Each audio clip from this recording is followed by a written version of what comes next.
Another harvest naman tayo ga mga ka-people. Kaya dagko na siya kung alanganin mo good siya. Masa na to? Masa na to nahulog? Naman to nahulog. Ay ito kalayo o paghulugan. Uy. Salamat po. Mo na siya dapat siya panghaon nga ni kadagko mga ka-people kay kanang si tawagan na. Tara. Kay ano man gud siya. Dili ra sa muguwang. Pagkuan. Ngani nga mga klase. May dapat kuhaon kay ano man. Okay. Apa jud?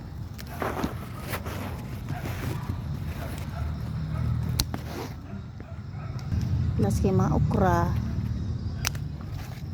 Apa?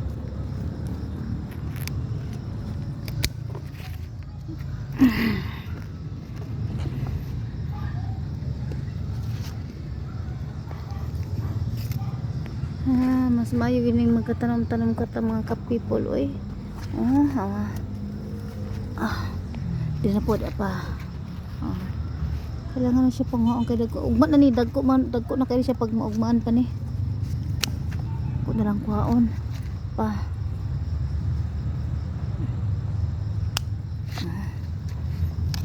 Pa.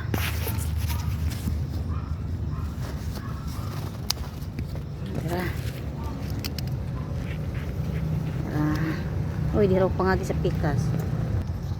Kana kong nakuha ba?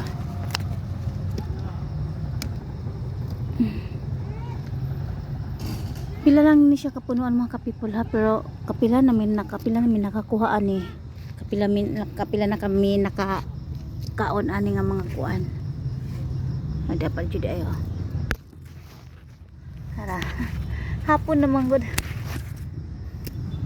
Hapon. Ako ra magipang tigom po dito sa kuano sa ref no kay kung makuanan mo ko siya di ba gud siya dapat kuanan mag sita dali ra kay siya manggulang pag ano pag maabta nagpila ka days. Nakoy mga talong dito sa kuan kaya kinumpra pa to nako. Pero pa jud nako ni kay kanana magud ni siya. Sayang. Tamo nga mga alagbati oh. Nag-as na pud. O di ba? Ano mo kuha dito niya? Wa pa man namo naluto tong una na kong gipangkuha daghanan dito sa ref na dito So di ba? Makagulay na gid siya nga no need na magpalit og kuan. No need na magpalit-palit. So salamat sa panonood. Tan-awan ninyo sa kadaghanan na ni diri sa balay Nasa so ako lang giref ang uban. Tapos makakuha naman kung may halos kada ano do ka adlaw, makakuha nami kay kung mabta nagtulo ka adlaw mag-ano naman siya kanang tapos pasningan katag-asa tagas na kayo siya. So di ba daghan na siya.